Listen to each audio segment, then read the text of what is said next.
Ассаламу алейкум достар. Бүгін қонақта бізде Қанат Сәрсенбек, Орда маркеттің негізгі қалаушысы. Қанеге қош келіпсіз. Уағалейкум ассалам, құрметті оқырмандар, қалайсыздар? Бүгін менің жәкем мистер Джон қонаққа шақырып, қазір сіздермен күшті ақпараттармен бөлісеміз. Соңына дейін бізбен бірге болыңыздаршы. Ал Қанеке, бизнесті екеуміз де нөлден бастадық. Осыны жақсылап талқылайықшы. Қалай бастадыңыз сіз? Нөлден ба? Жалпы негізі мен енді нөлден бастаған бизнес, ең бірінші бизнес 6-шы класста басталған. Мектепте кәдімгі 6 оқитын кезде спокойно кәдімгідей. Екеуміз бірдей бастаған екенбіз ғой. Иә, сіз 6-шы класста бастадыңыз ба? 7-ші класстан бастадым. 7-те мен ерте бастап кеттім, сосын екен ғой үлкен көрінетін десең. Қанеке, сіз қай жақтың тумасысыз негізі? Қызылорда. Қызылордада. Бірінші бизнесіңіз қай қаладан бастадыңыз? Қызылорда қаласын. Машалла. Қандай бизнестен бастадыңыз? Пекарня ғой, Аллаға шүкір, қазір ол пекарня әлі жұмыс жасап отыр. Астана қаласында жұмыс жасап отыр бірақ.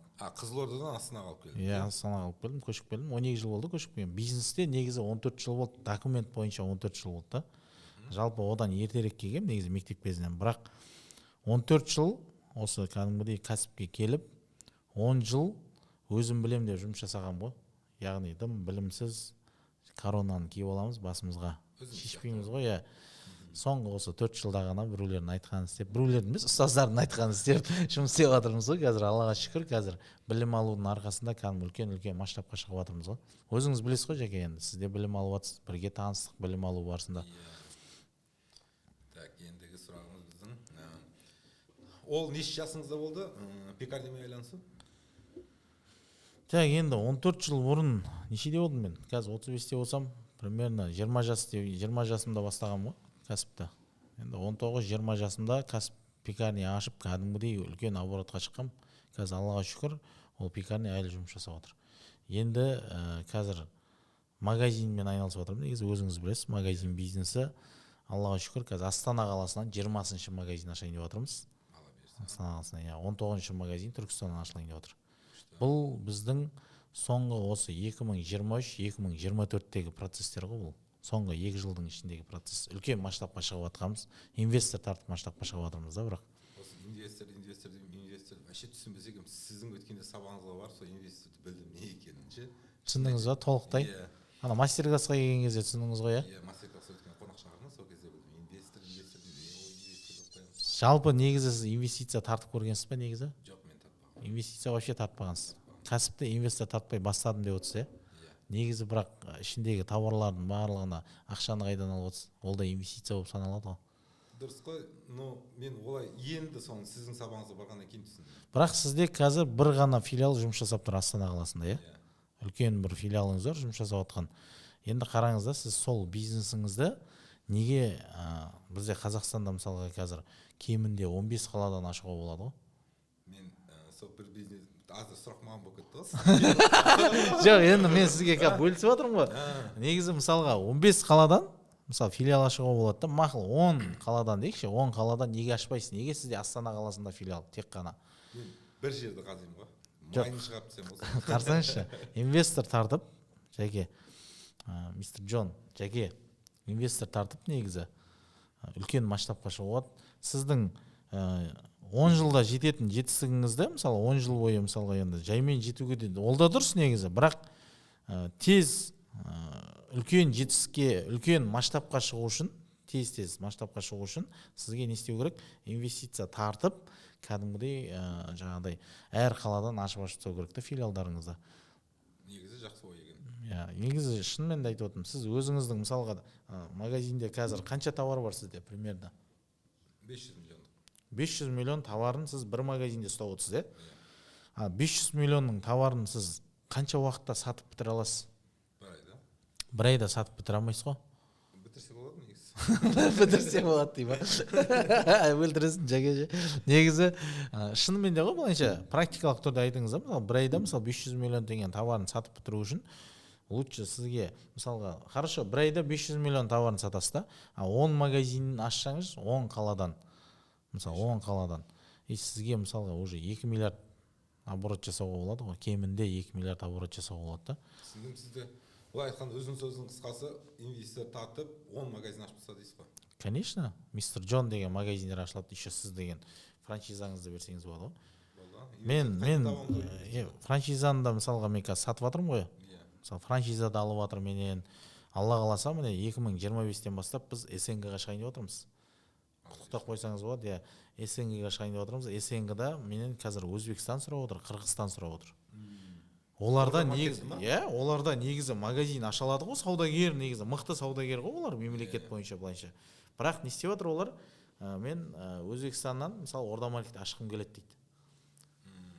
Қырғызстаннан орда маркет ашқым келеді дейді. Не себеп деп ойлайсыз? Осыған қандай мысалға олар неге мені қайдан тапты, қалай білді деп ойлайсыз? Ол қайдан тапты? Личный бренд, Инстаграм арқылы тапты, иә. Біз енді Инстаграмға келмес бұрында білесіз ғой, бірінші Инстаграмға ең бірінші мен келген кезде сіз не істедіңіз? 300 подписчигіңіз бар кезде. Иә, 270 подписчик бар кезде, ол кезде менде мысалға қанша магазин, енді 10 шақты магазин аштым ғой, инвестор тартып. Одан кейін қазір Аллаға шүкір личный бренд дамытқаннан кейін біз уже СНГ-ға шығып жатырмыз да. Яғни СНГ-ға шыққанда қалай біз ұсыныс тастаған жоқпыз, олардан ұсыныс келіп жатыр личный брендтің арқасында. Личный бренд дегеніміз Инстаграм, ТикТок, әлеуметтік желі туралы айтып жатырмыз. Қазір міне өзіңіз білетіндей, сол личный брендті қалай дамытып бастадым. Мен білесіз ғой, өзіңіздің көз алдыңызда мысалы подписчиктер көз алдыңызда көтерілді. Ең бірінші мен Инстаграм жүргізіп бастаған кезде айтып жеңізші, Жәке, сіз қандай не болды сізде? Қандай ой болды маған деген сіз бір айтып жүресіз ғой, былайынша жүргенде қазір біздің оқырмандарға да бөлісіп кетейік. Так. Қанекеңді осы бірінші көрген кезде мен ойлағам ғой, 300-400 мың подписчигі бар деп. Сәлем достар деп сөйтіп. Қанекең қанша подписчигіңіз бар сен? 270 подписчигім бар деді. 270 мың деп ойлағам. Сөйтсем 274 па подписчигі бар екен. Сөйтіп отырмыз енді. Түркияда таныстық, а? Иә, Түркияда. Саким Лимбеттің сабағына барған кезде айтып кетейін енді. Ұстазым десеңізші. Сол кісінің артынан танысып отырмыз енді, былай айтқанда. Рахмет ол кісіге. Любой ұстазға рахмет айтамын мен. Конечно. Любой кез келген ұстазға рахмет айтамын. Жаманы болмайды. Дұрыс па? Конечно. Сол кезде Қанеке сізге шок болдым. Мына қоясам бас па екен деген едім да. Не істеп жүр мынау деп па? Не істеп жүр деп. Біз видео түсіп, фото түсуге бара түскен фотоларымыз бар ғой, қисайып тұрған дейді да. Қоясам бас па екен мынау дедім да. Сол кезде басқа кісілер болды ғой. Фотоға түсіп отқанда, әзір түсіп алыңдар, кейін мен алдымда очередьқа тұрасыңдар фотоға түсуге деген. Сол есімде қалғанда. Қазір суретке түсіп жүр дейсіз ғой, иә? Қазір суретке жіберетіндер бір жерде отырсақ. Оның бәрі личный бренд Инстаграмның артында ғой. Табандылық қой, Жәке, негізі табандылықтың арқасында ниет, айтамын ғой, мен всегда айтамын, бірінші адам, менде өзі 4 қағида бар, бөлісіп кете салайын, иә? Ең бірінші ниет етемін, жақсылап. Одан кейін Алла тағала тәуекелшілерді жақсы көреді, тәуекел ету дейді да. И сосын үшінші әрекет. Ары қарай 4-ші қағида бұл табандылықта. Егер сен табандылық болмаса, өзіңіз айтыңызшы, мысалы кәсіпте табандылық болмаса, сен если шыдамасаң, кез келген қиындықтар келеді. Бәрі ойлайды, бизнесмен, Инстаграмда бәрі олигарх, байып кеткен, біз осылайынан аспаннан салбырап түсті деп ойлайды да, ол олай емес қой негізі. Сіз де қарапайым отбасыдан шыққансыз, мен де қарапайым отбасыдан шыққам. Кез келген жетістікке негізі адам өзіне осы 4 қағиданы ұстанса жетеді деп ойлаймын. Иә, дұрыс айтасыз. Біз ары қарай кетіп қалдық негізі. Давай точка А-дан бастайық. Точка А деген. Точка А-дан бастайық. Так, мына бизнеске келуден алдын, бизнес бастап отқанда қандай қиындықтар болды? Оқырмандарға айтып кетсеңіз. Енді біреуге қызық, біреуге ертек болып көрінеді, біреу сенбейді дегендей. Қандай қиын оқиғалар болды сізде? Мына бизнес бастап жатқан. Бизнес жасап жүрген кезде ма? Басында бастап жатқанда, жасап жүрген кезіңізде. Бизнесті басында бастап отқан кезде маған ешкім сенген жоқ. Ата-анамнан басқа ешкім сенген жоқ. Кәдімгі менің ата-анам қолдады. Әкем айтамын ғой, кез келген уақытта айтамын, қазір де айтамын, мен шопырдың баласымын, водительдің баласымын деймін. Әкем кәдімгідей қолдады, анашым қолдады. Екеуі давай сен қолыңнан келеді. Үйдің үлкені. Солардың қолдауымен, солардың батасымен негізі біраз қиындықтан өттім десем болады. Ол жерде мен сізге бір ғана қиындықты айтып кете салайын. Сізге ешкім сенбеген кезде сен кәсібіңе алға қарай басатынына, бизнестің жүретініне, сауда болатынына сенбейсің. Сенің сеніміңді ұрлап алады да. Бірақ мына жерде адамдарға айтып кете салайын, тек қана кез келген мынандай затты сататын болсаңыз, осы заттың құндылығына сіз ғана сену керексіз. 100% сіз сенетін болсаңыз, бұл зат жақсы өтеді ғой. В общем, ана жерде бірдеңе құлап жатыр еді, Нұрдәулет құлатып жатыр. Енді аллаға шүкір бизнесіңіз жүріп тұр. Ата анаңыздың дұғасын алғаныңыз болып тұр ғой, былай айтқанда. Иә. Олар сізге от души жұмыс істе деп дұға берген, и сізге не дейді, былай айтқанда сәттілік тілеген. Енді ата ананың дұғасымен, ата ананың батасымен айтады ғой, мысалға ер адам батамен, мысалға не істейді? Батамен, мақалды ұмытып қалдым ғой. Иә, батамен ер көгереді, жаңбырмен жер көгереді дейді ғой. Сол сияқты көгеріп, көктеп өсіп жатырмыз енді. Аллаға шүкір. Иә. Бизнес бастап жатқан кезіңізде ешкім ата анам сенді деп тұрсыз ғой, басқа ешкім сенбеді. Енді қандай қиындықтар болды? Сол 20 жасыңыздан осы 35 жасыңызға дейін 15 жылдың арасында. 15 жылдың арасында кәсіп бизнесте қандай қиындықтар болды? Жоқ, негізі бизнес жүргізіп жатқан кезде негізі өзім білем дейсің ғой, бағана бірінші содан басталды. Мен өзім білем. Бірінші жүргізесің. Бірінші бізде не болды? Семейный бизнес болды, семейный, бәрін тартып аласың, туысқандарды жинап аласың. Ойлайсың, сен мықты кәсіпкермін деп. Сен бір магазин аштың, уже болды, сен мен бизнесменмін, уже шалқып кетесің, тәкаппарланасың. Менде сол нәрсе болды. Бірақ Аллаға шүкір, 2 рет артқа қарай сальто айналдырып лақтырды. Құлағаннан кейін түсіндім да, что бұл жерде ең бірінші Алла Тағала саған беріп тұр, сен дұрыс қолдану керексің да.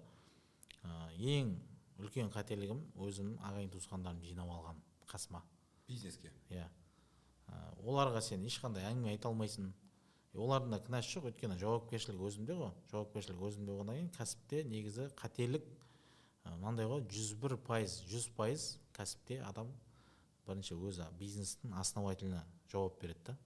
Бизнесті мысалға создать еттің, магазин аштың ба, и сол магазиндегі бүкіл проблема, процесс, минустарына бәріне сен жауап бересің. Бұл жерде мен не істедім? Команда таңдаудан қателестім ғой. Командадан қателестім. Одан кейін екінші локация таңдаудан өте көп қателестім. Магазиндерге локация таңдаған кезде де өте маңызды. Вообще жалпы негізі бизнесте локация таңдау 50%. Кемінде 50% сенің бизнесіңнің рөлін ойнап кетеді. Яғни сен бизнесің алға жүретініне соған бір шешім шығарып кетеді десем де болады, 50%-ын. Қателеспеу керек локация таңдаған кезде. Сұрақ қойып кетейін. Бизнеске туысқандарды араластырған дұрыс па, дұрыс емес па? Вообще дұрыс емес қой, қазір айтып отырмын. Дұрыс емес. Қазір менде Аллаға шүкір бірде-бір туысқан жоқ. Тек 2 магазинде ғана өзім ата-анама беріп қойғам. Өздері сол пайда. Өздерінің бизнесі, цифрларына, нелеріне жүйе қойып бергем, системасымен жұмыс жасап жатыр. Араласпаймын, пайдасын өздері алып отырады, болды. Қазір енді бизнестеріңіз бәрі цифрланған, цифрмен басқару. Жүйе қойылған, система қойылған. Негізі бизнесті цифрмен басқару туралы бөлісіп кете салайыншы. Көбісі бизнесті цифрмен басқарасың ба десем, дейді, маған көптеген адамдар консультацияға келеді, разборға келеді да. Енді өздерінің сұрауы бойынша келеді, қарайсың, разбор жасайсың, бизнесіңде цифр бар ма десем, бар дейді да. Маған автоматизация көрсетеді.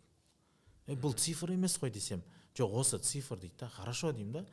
Қанша таза пайда тауып жатсың деймін да. Осы жақында ғана бізде шәкіртіміз бар, 3 миллион теңге дейді да. 3 миллион теңге таза пайда тауып отырмын дейді. Оны қалай есептедің деймін да. Excel вариантта сенде мысалға шаблондары бар ма? Көрсетші маған DDS, OPU, бізде көп қой, RMP, неше түрлі цифрлар бар, басқаратын финмодель бар ма десем, жоқ дейді. Жалпы не істеп жатыр? Өздері бухгалтер мен финансистің кім екенін ажырата алмай жатыр ғой. Компанияда бухгалтер бар, бірақ финансист бар ма десең, бар дейді. Сөйтіп шақырыс десең, или есеп қисаптарын сұрасаң, бухгалтерді көрсетіп тұрады. Бухгалтер финансист емес та. Финансист ол сенің алдағы компанияның 3 жыл, 5 жылға табысын артады, қалай табысы көтеріледі, соны есептеп стратегия қойып беретін адам да. Сол 3 миллион теңге таза табыс пайда табам деген адамға айтамын ғой, хорошо, сол 3 миллион теңгені сен депозитке маған келесі айда салам деп маған әкеп бересің деймін да. Депозитке сала аласың ба сен деген кезде ол не деді? Ойбай, мен сонда бала шағам ше, отбасым ше, мен жүріп тұруым ше дейді да. Ол значит не істеп жатыр? Өзінің бизнесін ешқашан цифрмен басқармаған. 3 миллион теңге табыс таппайды деген сөз да ол. көп адам негізі выживаниемен өмір сүріп жатыр ғой бизнесте. Қанеке мына 19 магазиніңіз бар Орда маркет. Соны қалай басқарып отырсыз? Бір өзіңіз, жалғыз өзіңіз. Алла қаласа міне 20-ші магазин ашып жатырмыз ғой. Иә. 20-ші магазин ашып жатырмыз. Стратегия бойынша біз 100-ге жеткіземіз деп отырмыз магазин санын Орда маркеттің. Енді қалай басқарып отырмын? Мен бір өзім басқарып отқан жоқпын. Бағана алда айтып өткендей команда. Бұл жерде сізде 99% команда жұмыс жасайды. Команданы қалай басқарып отырмын? Делегирование жасап отырмын. Қазір менде өзіңіз білетіндей жеке жүргізуші де бар да. Яғни отбасыға да жүргізуші бар. Қалай мен соның барлығын орнына қойдым.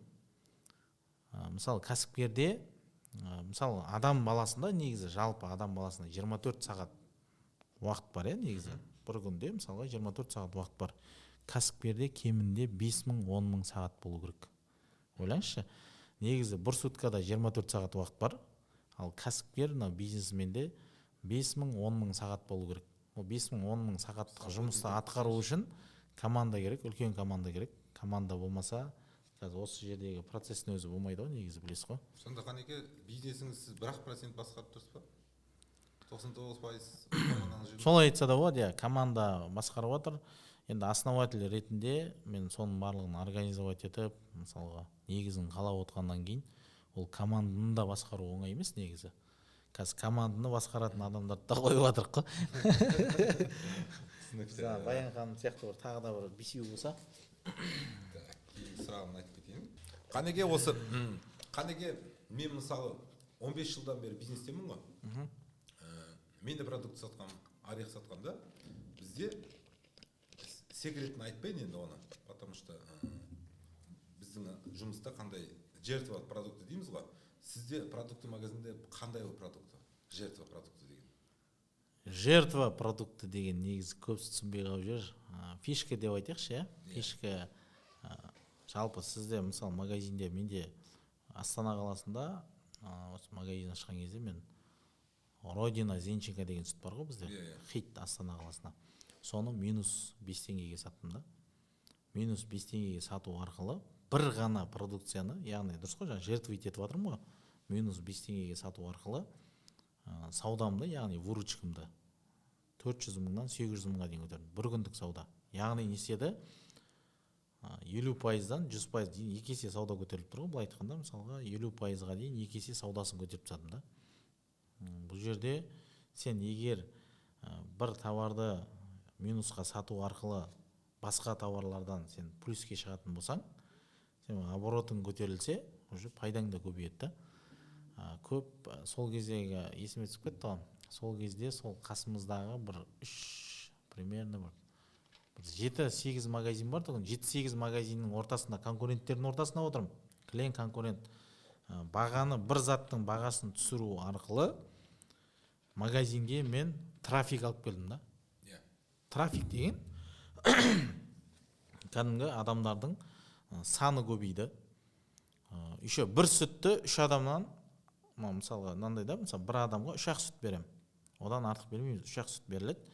Лимит қойып қойғам. Ажиотаж жасапсыз? Кәдімгідей ажиотаж отыр. Сосын ол пенсионерлер келді ғой. Былай айтқанда негізі білесіз ғой, пенсионерлер сарафанный реклама ғой бізге. Негізі көп адамдар бағаламайды пенсионерлерді. Пенсионерлер сарафанный реклама болды. И каждый жұма сайын пенсионерлерге тегін нан тарататын тұғым. Еще тек қана просто буханка бермеймін ғой мен еще. Булочка алғысы келсе булочка, тандырный лепешка алғысы келсе лепешка. Ана жерде мен өзім еще лепешечный цех бар. Соны рекламировать ететіндігім, дополнительный маркетинг ход жасайтындығым. И соның арқасында менде пекарнидің да саудасы көтерілді. Плюс магазиннің саудасы 2 есе көтерілді. И конкуренттердің арасында отырып, мысалы, сол жерде 7 магазиннің арасында 3 магазин жауып кетіп қалды. 2 айдың ішінде. 2 айда, мысалға, конкуренттердің магазиндерді жауып кетті да, уже таста деді да, уже не істеп жатыр деген сияқты. Түсініксіз жағдайлар болып жатыр ғой дегендей. Бұл бір ғана инструментті айтып отырмын мен. Негізі инструмент көп. Сіз былай айтқанда жертва товарды маркетингге қолданып отырсыз ба? Минусқа сататын затты магазиніңізге 5 теңгеге бизнеске қаншама реклама былай айтқанда дұрыс па? иә ол жерде уже маркетинг ход. Негізі көп адам ойлайды бизнесте маркетинг керек емес, вообще жалпы продуктовый магазин. продуктовый магазинге вообще реклама керек емес деп ойлайды да. Реклама кез келген бизнеске керек. Вообще мынау маркетинг деген нәрсені негізі дұрыстап түсініп алу керек ше. Қазір әлеуметтік желі дамыған заманда кез келген бизнеске реклама керек. Рекламаны оған ақша бөлу керек емес, былай да товарменен реклама қылып тастай беру. иә, мысалға бір товарды сен қайталап қоя берсең де болады да. Қайталанатын товарлар бар негізі магазинде. Мысалы практика жүзінде көрсетіп берейінші. Біз негізі мынандай нәрсе бар да, көбісі маған айтады, білім алуға, разбор жасауға. Қазір менде мысалы шәкірттер де бар ғой, оқып жатыр ғой, менде уже екінші поток білім алып жатыр. И көбісі келген кезде маған қоятын жаңағы жауаптарым, мысалы сұрақ қоям, не үшін мені таңдадың? Сөйтсем айтады, сізді таңдаған себебіміз сізде практикалық түрде бизнес бар дейді да.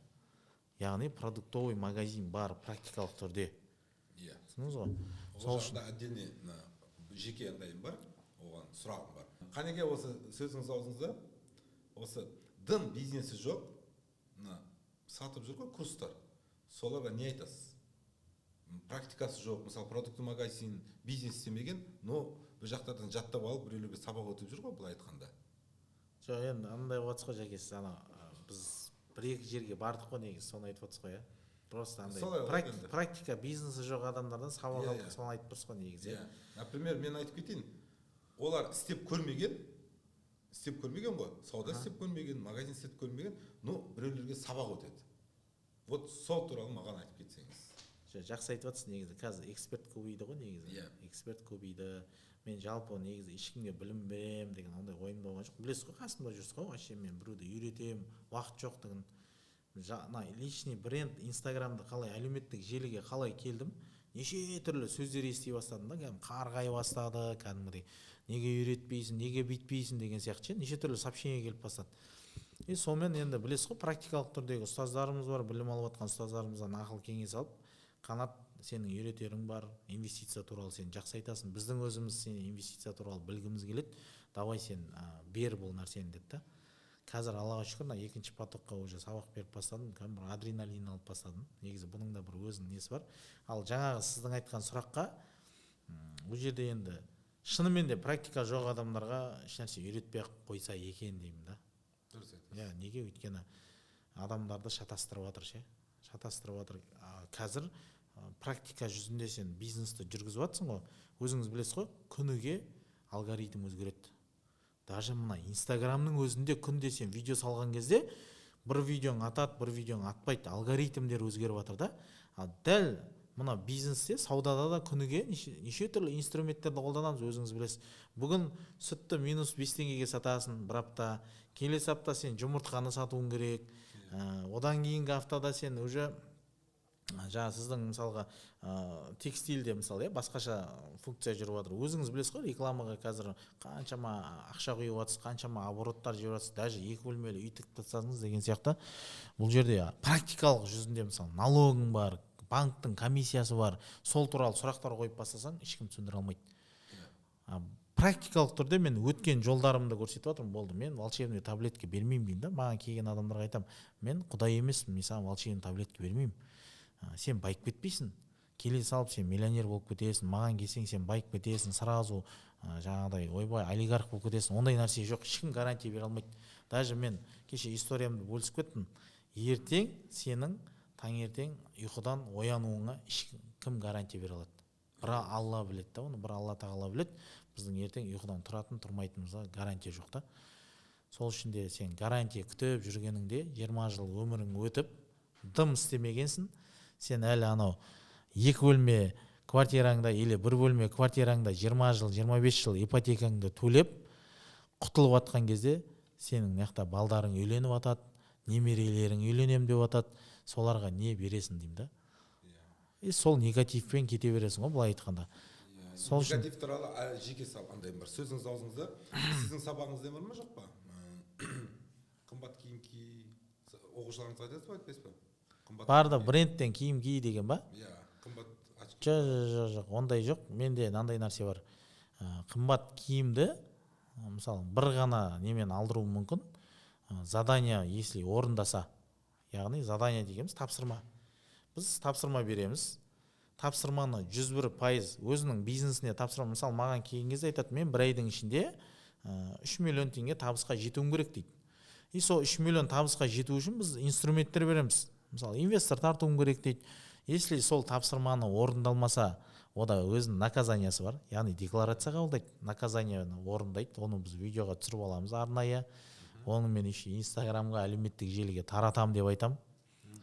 Мысалы бір элементарно бір нәрсені айтып кете салайын. Мысалы әйел адам келеді, мысалға нәзік жанды, ол тұрады айтады, мен шашымды лысый қылып алғанша өлгенім артық дейді да. Шашын лысый қылып алып тастау мысалы әйел адамға ауыр ғой. И мен сол наказание ретінде қабылдайды. Тапсырманы орындаса, мысалы финансист ана бизнесіне цифр қойғысы келмейді, мысалға я дейді, орындамайды ғой. Ал тапсырманы орындайды ғой. Орындағының артефакт деген бар. Яғни артефакт деген өзін қуанту. Жаңағыдай бір брендтен сумка аласың, өзіңе ұнайтын, мысалы бриллиант алу мүмкін, или мысалға біреулер машина алғым келеді дейді, біреулер үй сатып алғым келеді дейді. Өзінің целдері бар, мақсаты бар. Сондай мақсатта ғана мысалға қымбат затты өзіне сатып алса, мен келсем. Ал сен тапсырма орындамасаң, значит, саған еш нәрсе жоқ. Наказание саған. Сабаққа келеді ғой, например, состояниесі түсіп тұрады. Сол кезде сразу айтады, осынша бар, киініп келді 2 миллион 3 миллионға деп. Қуантып келді ма өзіңді? Жоқ, біздің сабаққа келгенде біледі ғой негізі. Ой, бірінші, екінші 2 күн бар емес, бізге сабаққа келгенде офлайн түрде кәдімгідей таңертең сағат 9-дан кешкі 9-ға дейін бізде 2 күн арнайы спикер шақырамыз. Мышлениемен, қарым-қатынас туралы, жалпы 2 күн басында крышкасын бүйтіп ашамыз да, ашып, ішіндегі ана хейтер, таракандар бар емес па? Бәрін кесіп тастаймыз кәдімгідей. И үшінші күні ол миленький болып, біздің тапсырманың бәрін 101% бүйтіп орындайды ғой. Көрдім өткенде бір-бірімен кешірім сұрап, жылап, Нұрдәулет мобилогын звондап, Жәнібек ағам арасы,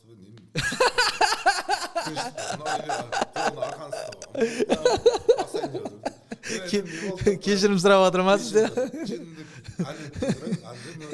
Олар сабақта думалап қалған. Қанеке, осы сізге шәкірттеріңіз келеді ғой? Сізден сабақ алуға, инвестор тарту сабағын алуға келеді, магазин ашуға сабақ алуға келеді. Соларға сіз гарантия бересіз бе, что байып кетуге, бизнес болып кетуге? Жоқ, ешкім гарантия, жаңа айттым ғой, гарантия вообще жоқ қой. Біз ертең ұйқыдан оянуымызға гарантия жоқ. Оны бір Алла біледі да. Волшебный таблетка бермейміз. Біз кәдімгідей практикалық түрде жұмыс жасаймыз. Бізде мынандай теория деген жоқ. Теория задание беріле ма, сразу сол заданияны практикалық түрде орындайды. Мен сізге айтайыншы, давайте осы екінші потокта менде жақында ғана менен қазір білім алып отыр, Айнұр ханым деген. Хабарласты ма сізге? Иә, қаным түсіп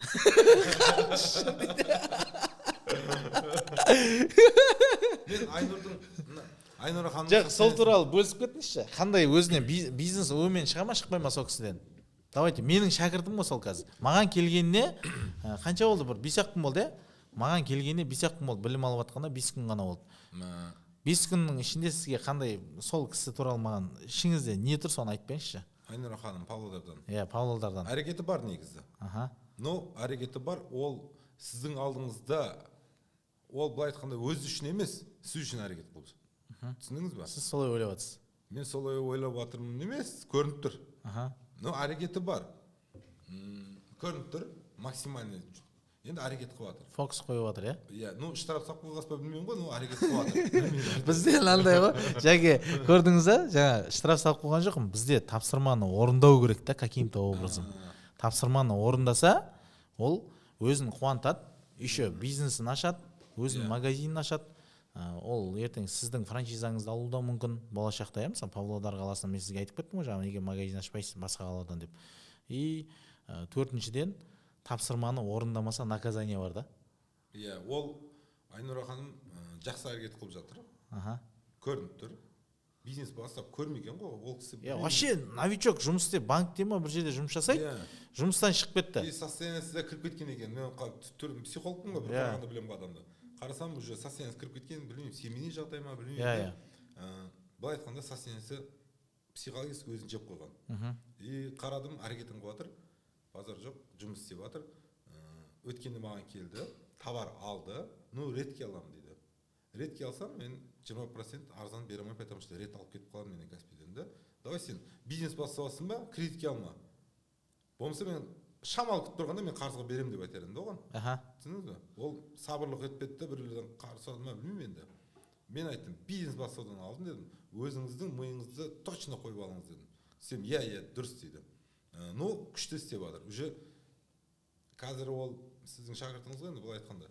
Егер де менімен жұмыс істесе сол, менімен товар алып, умничал қылып кетпесе, ана жаққа, ол өсіп кетеді. Менің арқамдан емес, сізден сабақ алып жатыр ғой енді былай айтқанда. Мен оған былай айттым. Не бересіз деді. Ол білмейді ғой. Не сатуды.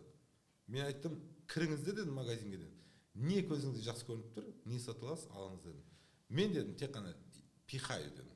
Өтпей жатқан товарды саған беріп жіберемін. Дұрыс емес пе? Конечно, любой поставщик сондай ғой. Сұрауға келіп қалдым, ол білмейді ғой. Ол маған момент келді деп бер жер салды, мысалы. Арамдық істесем. Келдім де магазин кіргін дедім, алдым. Ну, андай жақсы екен. Көріп, таңдап алды, әрекетін қылып, қазір TikTok-тан. И мен айттым, сіздің сабағыңызға плюс болсын деп, бір жұмадан кейін мен алдыма возврат, анау мынау деп келмеңіз дедім. Бізде возврат жоқ дедім. Бар ғой негізі. Любой магазин, сөйтіп айттым. Одан мынандай беріп кетті де оған, дұқ беріп кеттім. TikTok-пен сатып, жоқ келіп 500 мыңға товар алатын болып келіңіз дедім. 100 мыңға ма, 150 мыңға. Мощно. Бүгін ғана сол Айнұр ханыммен зум өткіздім. Бағана локациясымен бөлісіп жатыр бізде. Локация туралы бөлісіп жатыр. Енді ойлаңызшы, сол Айнұр ханым новичок, вообще бизнес жасап көрмеген, өмірінде бизнеспен айналысып көрмеген. Жұмыстан шығып жатыр, бизнеске фокус қойып жатыр. Алла қаласа, міне уже локациясын тауып қойған. Көрдім, локацияны қалай сөйлесудің бәрін үйретіп қойды. 3 ай каникулдар. 3 ай каникулымен уже алып жатыр, договор жасап жатыр. Енді бұл жердегі мәселе қалай енді, мысалы сіз қазір мысалы бөлістіңіз ғой, шәкірт менен озатын шәкіртке ұқсай ма? Новичок, вообще өмірінде бизнес жасап көрмеген. Бізге білім алуға келді, уже өзінің магазинін, бір аптаның ішінде өзінің магазинін ашуға уже әрекет жасап жатыр. Инвестиция тартып жатыр. Ол кісі бойдағы екен. Мен біздегі брачка бар ғой, бұлбұл. Как ес айтайын, да? Бұлбұлымыз бар ғой. Сөйтсем, мен 2 балам бар дейді. Онда жоқ дедім. Мен ініме келін іздеп жүрмін дедім. Сөйтіп, ол айтты, менде қазір деді, 2 жылға забит дейді. Не забит десем, мойым забит дейді. Мен срочно бизнесмен болу керек дейді. Сонда 2 жылдың ішінде ол уже мықты бизнесмен болайын деп тұр ғой, былай айтқанда. Құдай қаласа өзіне цель қойып тұр да. Яғни біз енді оған инструмент беріп жатырмыз, арнайы жаңағыдай ғой. Мысалы, тапсырма орындайсың, үй тапсырмасын орындасаң 5 аласың, орындамасаң 2 аласың деген сияқты ғой. Бонустарыңыз бар ғой, былай айтқанда. Инвестиция тарту, мысалы, потенциальный инвесторлар өзінің айналасына жүр негізі адамдардың. Олар көз алдында көріп тұр. Сізде мысалға 500 миллионның товары тұр. Мен лайфхак айтып кеттім негізі. Мен айтамын да, мысалға мистер Джонда 500 миллионның, мысалы, мен 500 миллион деп айтқан жоқпын, 200 миллионның товары тұр. Сен просто соның бір 10 миллион теңге товарын бір қаладан сата аласың бір айда. Бір айда сен 10 миллион теңге выручка жасап бер, пожалуйста. Сен мистер Джон, сенімен қалай партнер болады, қалай оптын береді саған. Сен сол жерде өзің қалаңда номер 1 болсай дедім да. Яғни Астанада емес, сен Павлодар қаласында номер 1 бол деген сияқты. Қанекей, мен сізге серьезный вопросым бар. Қазір мына жастар ажырасып кетіп отыр ғой. Ажырасу туралы, ажырасу. Соған не айтасыз? Вообще ол проблема ғой негізі біздің Қазақстанда, білесіз ба? Қазақстан негізі әлем бойынша бірінші орында тұр. Екінші орында тұр деп айтады негізі. Бірақ мен айтам, бірінші орында тұр. Бұл үлкен біздің Қазақстанда проблема ажырасу. Неге? Біздің қазақта ата-бабамыз бекерден мақалды айтып кетпеген да. Мысалы, үй болу оңай емес дегенше. Үйлену оңай, үй болу оңай емес дейді да. Көбісі мемлекеттен көреді, үкіметтен көреді. Мен айтам да, сен бір үкіметте не жұмысың бар деймін да, бір әйеліңді басқарып алсай деймін да. Бір әйеліңді, сен отбасыңды асырап алсай, сосын барып айтасың, есігің алдындағы шарбағың дұрыстап алшы, сосын барып сен ана жаққа барып әңгіме айтасың деймін да. Дәл сол үкіметтегі жұмысқа мен қазір ана жақта айтуым мүмкін, ана жерде комментарий, мына үкіметке сатылып кеткен айта берсін. Мен де кезінде осыдан 4 жыл бұрын сондай комментатор болғам. Үкіметтегілер анандай, үкіметтегілер мынандай деп ше.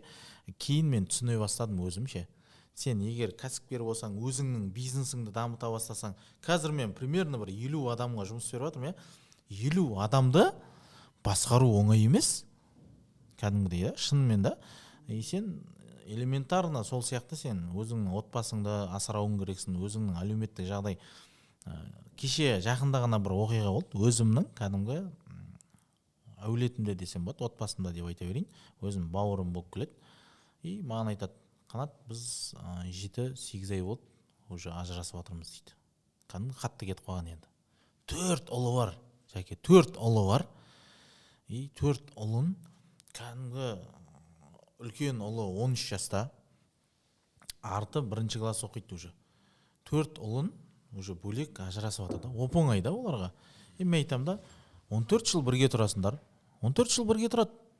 Сендер ажырасқандарыңа қанша болды десем, 7-8 ай болды деймін, 8-ші айға кетіп бара жатыр дейді.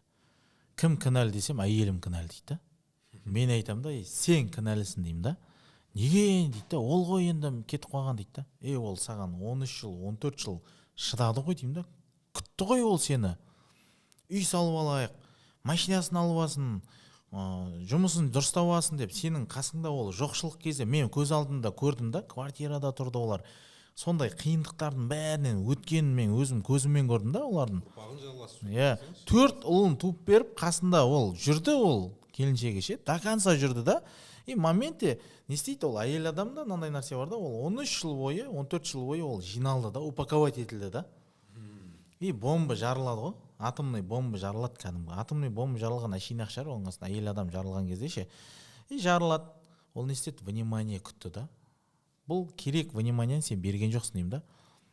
Соңғы рет қашан гүл бердің деймін да мен оған. Білесіз ғой, біз гүл тарату амбассадор болып жүрміз ғой қазір. Гүл қашан бердің десем, ой, ол гүлді не істейді, ол бірдеңе қурап қалады ғой дейді да. Енді қараңыз, бір қызық айтайын. Сол неге мен давай мен сенің сауабыңды алайын деймін да. Гүл сататын жерге барып, гүлін алып, қолына берем да. Қайда жұмыс істейді деймін? Заправкада жұмыс істейді. Қазір қайда деп сұрадым, жұмыста заправкада деді. Қазір сол жұмысына гүлді аласын апарып бересің дедім.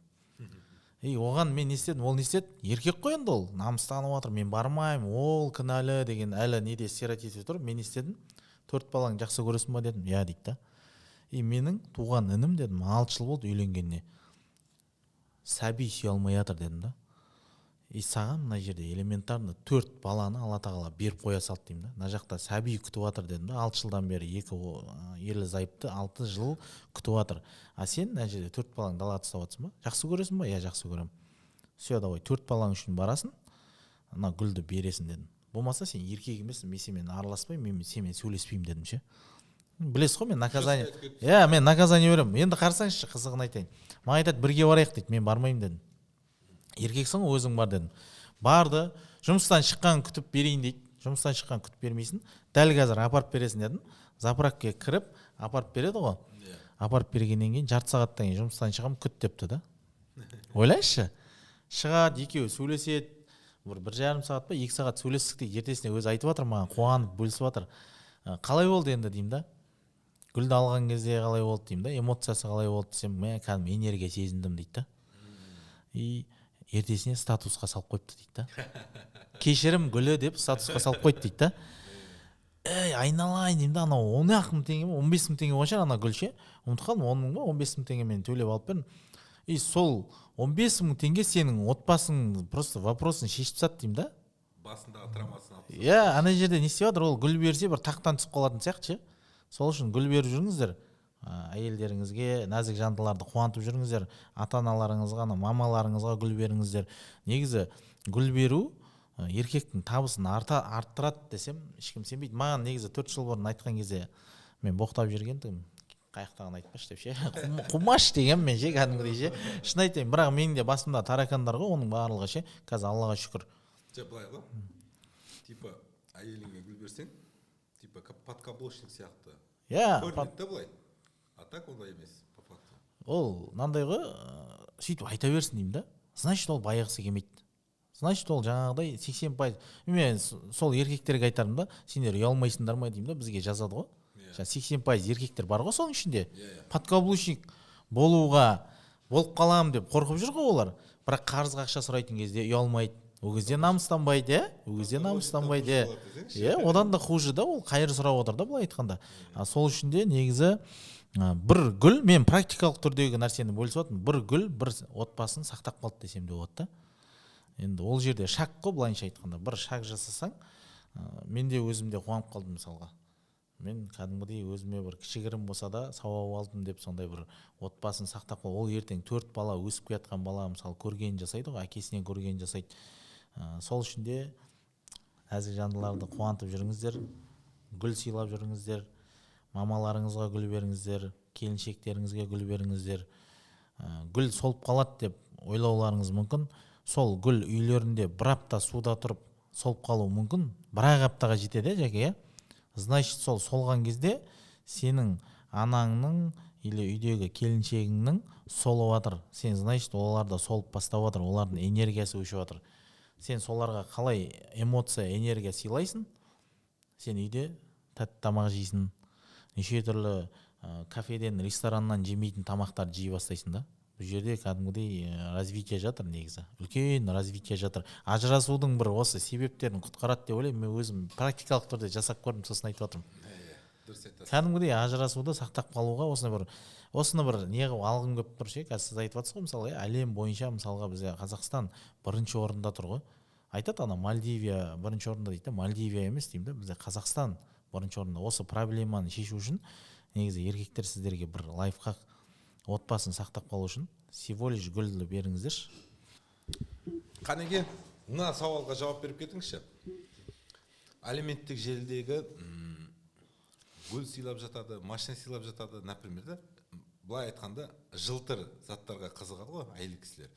Сол да ажырасудың бір себептері деп ойлаймын.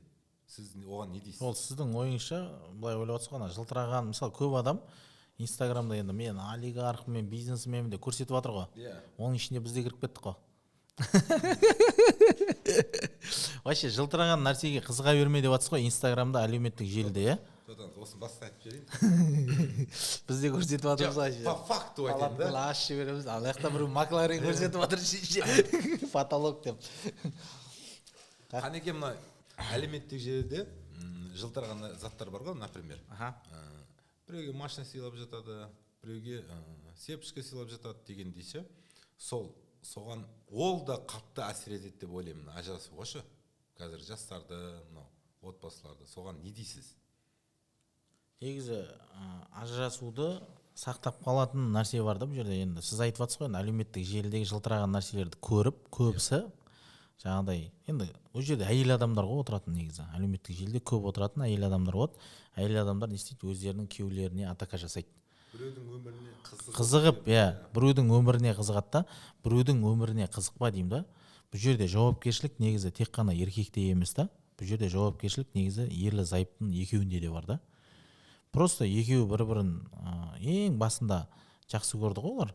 Екеуі ең басында бір-бірін жақсы көріп, күйеуге тиеді, жаңағыдай үйленеді деген сияқты мысалы, иә. Дәл соны еске түсірсе деймін да мен, артқа оралып. Соны еске түсіріп, өздерінің жақсы жақтарын еске түсірсе, тек қана жаман жақтарын емес. Әлеуметтік жағдай негізі көп адамның несін алып жатыр ғой. Сол үшін де Инстаграм, ТикТоктан көрген нәрселерге сене бермесін деп айтамын да. Ол жерде өтірік олигархтар көп. Жетеді өтірік. Ол жерде өзінің бизнесін көрсетпейді. Пожалуйста, мысалға, мистер Джон деп сіз шығып жатсыз да, мысалы, Инстаграмда. Бірақ сіз өзіңіздің бизнесіңізді параллельно көрсетіп жатсыз ғой. Міне, мен сауда жасап жатырмын, мен сатып жатырмын. Сіз әлеуметтік желіде қалай сату керек екенін де көрсетіп жатсыз да, былай айтқанда. Тегін сабақ беріп жатсыз негізі, сіз Инстаграмда қалай сату керек екенін көрсетіп жатсыз да, маркетинг жағынан. Мен де дәл сол сияқты, мысалы, магазиндерімді қалай ашып жатырмын.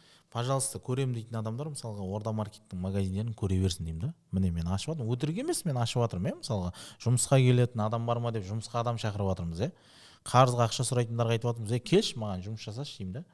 Қашып кетеді. Жұмысқа кел десең қашып кетеді да. Ойбай, айлығың аз ғой дейді. Минимальный 300 мың зарплата деп айтасың. Ойбай, айлығың аз ғой. Анау ғой. Олар не істейді? Үйінде диванный комментатор дейтіндерге де таңғаламын. Диван жоқ қой ода. Ол үйінде диваны жоқ, жерде паласта, кілем ба, білмеймін, паластың үстіне жатып алып, комментарий жатып жатыр ғой ол. Жазып, кәдімгідей хейт етіп жатады да, ойбай, сен бірдеңе деп ше. Негізі ажырасуды сақтап қалу үшін тек жылтыраған нәрселерге қызыға бермесе адамдар, сіз айтқандай жаңағыдай тек мынау практикалық түрде бизнес жасап жатқан адамдардың бизнесін көрсе, біз сол үшін келдік қой негізі әлеуметтік желіге. Өзіңіз есіңізде ме, мен сізге айттым ғой, давайте бір 10 шақты жігіт болып әлеуметтік желіні дамытайық. 10 жігіт. Мысалы 10 кәсіпкер. Бізде кәсіпкер жетеді ғой, айналамызда достар жетеді. Бірақ қазір міне Аллаға шүкір бір 6-7 жігіт уже 10-ға жетіп қалдық. Каждыйымызда кемінде жарты миллион, алдымызда миллион оқырманы бар мысалы жігіттер. И біз просто блогер болып жүрген жоқпыз. Біз кәсіпкер, өзіміздің бизнесімізді осыған дейін инстаграмды әлеуметтік желіге кемей тұрып дамытқан адамбыз. И дәл сол сияқты сен кәсіпкер болсаң, сенің қолыңнан бизнесті де жүргізу келеді, әлеуметтік желіні де жүргізу келеді. Кәсіпкердің қолынан негізі анау айтады ғой, еркекке қырық өнер дейді, жеті өнер де аз дейді. Вообще жалпы негізі еркекке өнер аз. Оның қолында негізі келеді, барлығы келеді, істеймін деген адамға. Сол үшін жата бермеңіздер. Жата берсең, ақша қайдан келеді деген кезде музыканы қосып жібересің. Алма піс, аузыма түс дегенде десеңізші. Сосын ажырасып кететін ше. О, әйелі біліп тұр түспейтін ол алманың ше. Ол еркек тұрып оны сілкіп, болмаса анаған бір нәрсе қойып, ана алманы үзіп ал деп жатыр да. Негізі былай ғой, Алла тағала бізге ше еркекке негізі 10 есе табыс беріп қойған ғой, білесіз ба? Просто еркекті орнынан көтеру қиын да. 5-ші точкасын тұрғызбайды ғой, 5-ші точкасы бар ғой. Задний мостын тұрғызда, кәдімгі тұрда, жерге дейді да, еңкейді, просто алшы деп жатыр бізге. Сен шықсаң, ер азығы жолда дейді ғой, шық, азығыңды ал дейді да, еңкейші дейді да просто. Бізде не істеп жатыр? Еңкеймейді. Еңкеюге ерінеді ғой. Еңкейсе біреуге артынан теуіп кететін сияқты, кәдімгідей западло болып тұрады, жаңағыдай ғой, гүл апарып берсе әйеліне уже западло, мамасына гүл апарып берсе әйелі қарсы болады. Мен ондай жігіттерді көріп жүрмін. Екеуіне бірдей гүл алу керек қой. Мен оған ақшам жетпейді. Деймін да, мына затқа қалай қарайсыз? Үйде, например, муж жена, например, да? Муж жена. Береке әйелде болады деп ойлайсыз ба, еркекте болады деп ойлайсыз ба? Ерлі зайыптылардың арасында береке, отбасылық береке туралы айтып жатсыз ба? Иә. Отбасылық береке негізі ерлі зайыптың екеуіне де байланысты ғой. Екеуі де жауапкершілік алса, екі отбасы. Сен, мен дегенді қойса, көбінесе негізі мен енді өзім еркек болғаннан кейін 80-90% еркектер өз мойнына алса деймін жауапкершілікті. Негізі ер адам 80-90% жауапкершілікті өз мойнына алса, жеке, қараңыз да, сізге де совет. 80-90% өзіңіздің мойныңызға алсаңыз, мысалға, әйел адам 1000%-ға дейін жауапкершілік алады екен ғой. Мен қазір бала шағам мектепке барып жатыр, олар қарны тоқ па, тамақтары беріліп жатыр ма, киімдері таза ма, мен осылардың барлығын қадағалап отқан жоқпын. Оның барлығын қадағалап отқан менің отбасымдағы кәдімгі жан-жарым, яғни келіншегім қадағалап отыр да. Ал мен істеп жатырмын, просто қамтамасыз етіп жатырмын. Үшінші нәрсе, негізі мен кешеден бастап өзім осылай ойлап қойдым. Негізі жазып қойыңыз. Мен ойлап жатырмын, каждый воскресенье отбасылық күн. Ешкімге жауап бермеймін, ешкіммен кездеспеймін, тек қана отбасымен боламын. Отбасымен бірге қыдырам ба, білмеймін, қызық емес, маған солармен өткізем целый 24 сағат. Сондай өзіме цел қойып жатырмын, воскресенье күні отбасылық күнін қылып арнап жатырмын. Менде понедельнигі де отбасылық күні.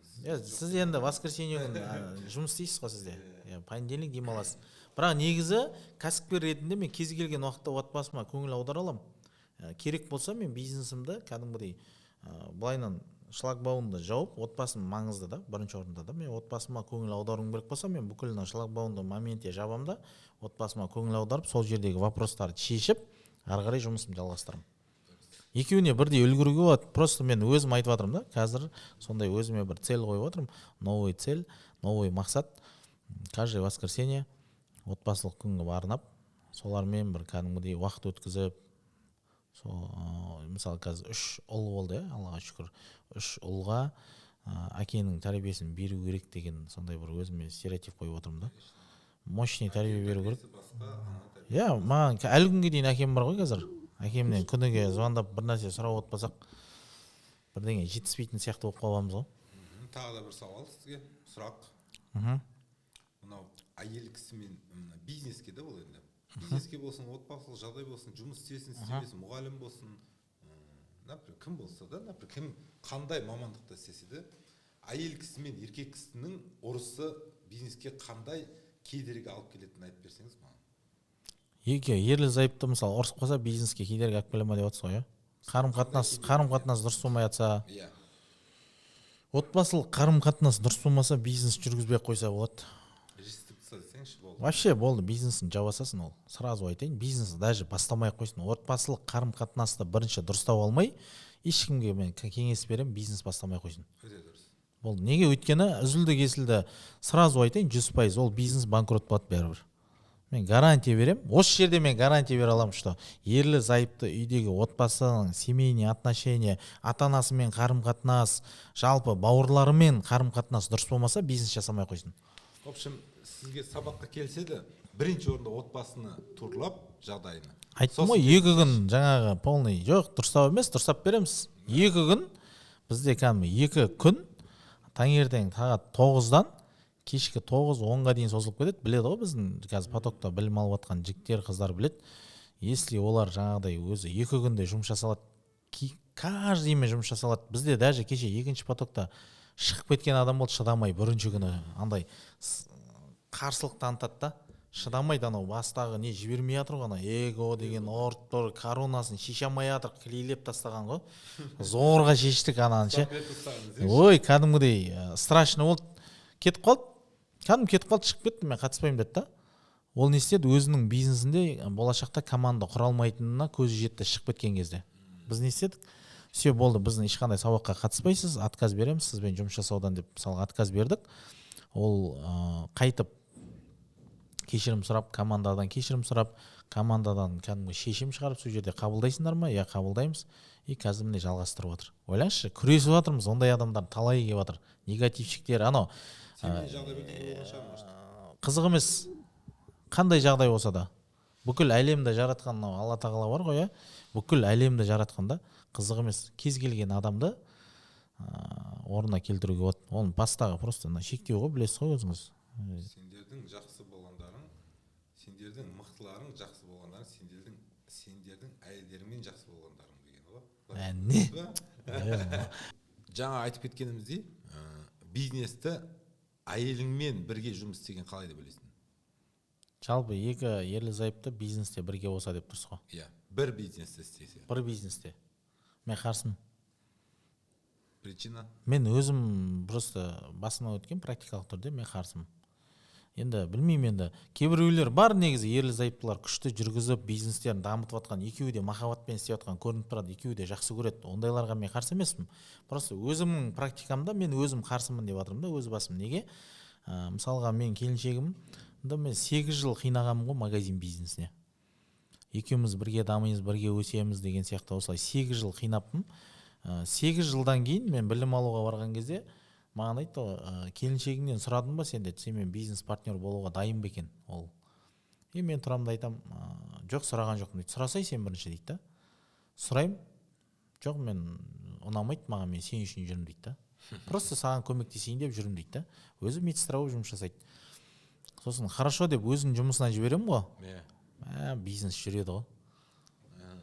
Күнде кездесеміз ғой біз. 24/7 бірге болғаннан кейін бізге қиын болды да кәдімгі бизнесте. Сол үшін де мен қалай ол кісінің жұмысына жібердім, бәрі өзгерді ғой. 180 градусқа өзгерді ғой. Дұрыс айтасыз. Ана жерде 24 сағат жүрсеңіз, әйел кісімен ұрсып қаласың, ана жерде жағдай дұрыс па?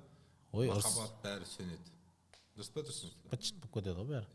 Тағы да сұрағым бар. Екінші әйел алынып кетеді ғой. Так, осы әйелдер туралы жүріске қозғау керек қой. Так. Нұрдәулет, өз жерін қосып жіберсең, бомба болады десей. Қанеке, тағы да бір сұрағым бар сізге. мына Instagram парақшаңызды дамытып келе жатырсыз ғой енді. Аха. Екеуміз танысқан кезімізде 274 подписчигіңіз болған. Иә. 1000 емес, 274 жай. 270 адам Ол да болды. туысқан, класстастарыңыз, ауылдастарыңыз, енді мен бар арасында сол сияқты. Осыны дамытуға, например, былай айтқанда, ұзын сөзі қысқасы, блогер болуыңызға үйдегі келін қарсы болды ма, болмады ма? Жалпы негізі мен сізге айтайын ба, білім алуға барған кезде мен қазір түсініп жатырмын соны. Қазір емес, енді соңғы осы 2 жылда қатты түсініп жатырмын. Өзің ғана дами бермей, келіншегіңді де дамыту керек екен. Если өскің келсе, оны өзінің ортасына жіберу керек. Яғни өзінің кәдімгі әйел адамдардың ортасы болады, оларда кәсіпкердің ортасы болады, бір-бірімен кездеседі, әңгімелеседі. Сондай орталарға, осындай білім орталарына жіберіп, жаймен 1-2 жерге жіберіп ем. Шамалы жақсы өзгерістер болды. Басында қарсы болды енді. Неге анау мынау деген сияқты. Қазір Аллаға шүкір қолдап отырады. Кәдімгідей қарап бәрін. О, күшті видео түсіріпсіңдер ғой, күшті контент жасап жатсыңдар ғой деген. Ол қолдамаса бұл да бизнес сияқты қолдырайды ғой. Мен жаңа айтып кеттім ғой, қолдамаса. Егер сіздің Instagram парақшаңызды дамытуға қарсы болса, ол Instagram парақшаңыз дамымайды, былай айтқанда. Парақша өшіріледі ғой. Дұрыс па? Өшіріледі ғой парақша. Ешкімге гүл беру туралы әңгіме айта алмайтын ек қой ол кезде. Қанеки қазір сабақ инвестиция жайлы сабақ өтіп жатсыз ғой курстарына. Семейный парочкалар келеді, например, күйеуі мен әйелі. Сіз ала бересіз ғой сабаққа? Негізі бір бизнесте екеуі бірге болса, даже бірге емес болса да, мен жаңа 2 күндік айттым ғой, бірінші 2 күндік біздің сабағымызда, офлайн сабағымызда өте қатты маңызды келіншегімен или жұбайымен келу керек. Жұбайымен ерлі-зайыпты бірге келу керек. Неге? Өйткені екеуін бірге қарым-қатынасын жөндеп береміз, кришкаларын ашып бәрін. Негізі сіз өзіңіз айттыңыз ғой, жаңа Нұрдәулет кешірім сұрады звондап деген сияқты, мен ренжіттім ба деген сияқты. Одан кейін кешегі неде мысалға папаларынан мысалға папа деп айтпағандар бар екен. Кемпір шалдың балдары болып кеткен, папа деп айтып көрген. Папа мен сені жақсы көрем деп айту мысалға ер балаға папасына жақсы көрем деп айту ауыр ғой негізі. Қиын да ол сөзі шығу, ауыздан шығу. Мен де басында қиналатым қазір, Аллаға шүкір. Папа мен сені жақсы көрем деп звондасаң, не видео түсіріп жатсың ба дейді. Мен де солай, әкеме, например, дегенмен әкеме баланың арасында дистанция бар, бір дистанция бар да какой-то. Например, мен де әкеме сені жақсы көремін деп айта алмаймын ғой. Телефоныма анау қойып алып статусқа мобил ұрып айтамын, салып жіберші жерін деп. Менің әкем деген жерінше сал деймін ғой.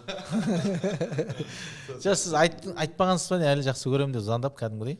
Телефонмен айтамыз ғой, статуспен. Жоқ, сіз олай болмайды, негізі айту керек звондап. Нұрдәулет, мистер Джонға күшті тапсырма, ертең осыны орындатамыз. Кейін әкем айтады, мына жынды болған ма? Сондай қызық болған бізде. Мамасы мен папасына звондап жақсы көрем деп айтқан, 40-қа келген, жасы 40-та, өмір бақи кішкентай кезден туылғаннан бастап папа мама деп айтпаған. Кемпір шалдың да папа мама деп айтқанда, өзінің ата-анасын көке дейді, тәте дейді, жаңағыдай атымен атайды, сөйтіп бізде шал мен кемпірлер сөйтіп үйретіп тастайды ғой. И сол жігіт өзінің ата-анасына звондап айтқан кезде мамасы қорыққан ғой, әйеліне звондаған ғой. Жылаған ғой мамасы кәдімгідей, ана балам бір жерден секірейін деп жатқан жоқ па, көр қайда деп ше.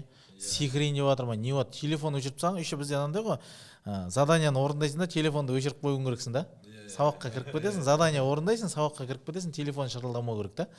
И қорыққан ғой, шынымен де сондай жағдай болды ма, әйелін жіберіп бізге, ой қызық болған, концерт болды кәдімгідей, әйел іздеп көп масқара.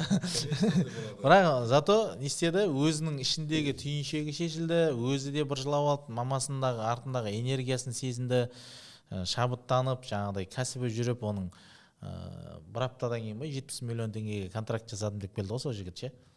Так что мүмкіндіктер көп қой, ата-анаға байланысты. Мен 9 болып уже. Қанеке, мынау сұрағым бар, сіздің Instagram парақшаңызды ашып қалсам,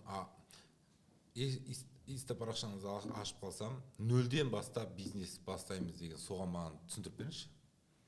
Вообще өз қаражатын салмай, менің ақшам жоқ, например. Иә. Бизнес бастағыңыз келіп тұр. Бұл кез келген адам өзіне сенімді болса, өзі жақсы көретін бизнесті ашқысы келетін болса, инвестиция тартып, яғни инвестор тартып, өз қаражатын салмай, кез келген бизнесті ашуға болады, бастап кетуге болады. Үшіншіден, бизнесі бар адамдар минуста жүрген бизнестерін мысалы жүргізе алмай жатыр ғой, масштабқа шығара алмай жатыр, үлкен жаңағыдай стратегия құра алмай жатқан адамдар болса, пожалуйста, келе берсін. Мен дәлелдеп бере аламын. Мен де ол инструмент жұмыс жасап жатыр. Мен қазір солайынан 20 магазинімді аштым, франшизамды да сатып жатырмын, продуктовый магазинді. Кез келген бизнесті инвестор тартып масштабқа шығаруға болады, или нөлден өзінің қаражатын салмай. Яғни ол кредитте, қарызда вообще айлықтан айлыққа өмір сүріп жатыр, бизнес жасағысы келеді, ақша жоқ қой, бірақ қарызда, маған ешкім сенбейді деп айтады да. Пожалуйста, келші деймін да мен. Мен саған инструменттер берем.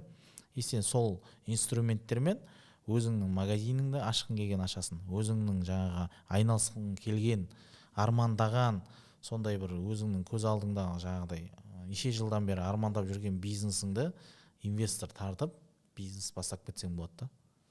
Спокойно. Ақшасы жоқ адамды бизнесмен қылып жіберем десеңші. Минустағы адамның өзі бизнесмен бола алады. Да, даже вообще ақша жоқ, қарызға кіріп кеткем дейді ғой. Соның өзін тек біздің инструменттерді алу керек, бізден кішігірім білім алу керек, бізден үйрену керек. Оны үйренбей барып инвестор тартып, негізі мынандай адамдар бар, инвестиция тартып той жасап жатқандар бар, инвестиция тартып машина алып жатқандар бар, инвестиция тартып жаңағыдай кредит алып дейікші, кредит алып той жасап жатқандар бар. Какой-то айфонның өзін алып алады ғой. Соны айтып беріңізші маған. Айфонды кредитке алып фонд жасайды, соны айтып. Ой, рассрочкаға алып алады оны. Ол рассрочка алған жоқ, оны кредитке алып алды ғой. Өтірік қой, рассрочка деген нәрсе жоқ қой, негізі үстінде проценті бар оның қосылып тұрған. Сен 500 мың алатын телефон саған 700 мың теңгеге сатады, бірақ рассрочка деп айтады да. Енді сен қара деймін да, сол телефонды алдың да, миллион теңгеге телефон сатып алдың, бірақ білімің жоқ. Ол не істейсің ол телефонда? Қолыңа бүйтіп ұстап, пантовать етіп жүрген не пайда деймін да. Бұл телефонмен сен ақша табу керексің деймін да. Ақша таппасаң, оның керек емес саған. Алло дейтін телефон болса, саған жетеді деймін да. Не істейсің оны пантовать ет? Мен элементарно қасымда қазір мобилограф жүр ғой, Нұрдәулет, 18-де жасы. Пожалуйста, ақша тауып отыр телефонмен. Оның да бір өзінің целі бар, мақсаты бар мысалы, и ол ақша ғана тауып отқан жоқ ол. Ол не істеп жатыр? Менің айналамдағы кәсіпкерлермен, ортамен танысып жатыр. Үлкен өмірге, былай айтқанда, жолдама ұтып алды десек те болады да. Сол сияқты, мысалға, сен де мына телефонды сатып алдың ба, осымен ақша тап деймін да. Кемінде сен айына мына телефонмен 500 мың, миллион теңге таппасаң, значит, сен тупойсың деген сөз да. Ары қарай қаржылық сауаттылығың жоқ. Сосын жаңа пирамидаларға кіріп аласың. Осы именно тупой деген сөзді қойып қой. Өшірмеңдер. Былай айтқанда, телефон алдың, WhatsApp-қа емес, звонокқа емес, телефонмен ақша тап десеңші. TikTok-қа кіріп, Instagram-ға кіріп, мәз болып біреулерге комментарий жазғанда мәз болып отырады. Ақша тапсай деймін да. Сол телефонмен сен видео түсіріп ақша табуыңа болады. Сол телефонмен сен Инстаграмда сатып үйренуіңе болады, TikTokта сатып үйренуіңе болады. Тегін ғой, кірсей, прямой эфирге кірді, сата берсей. Мен негізі бүйтіп қарным ашады кәдімгідей сондай адамдарға ше. Ал бүгін мінім Қанат мырза қонақта болды.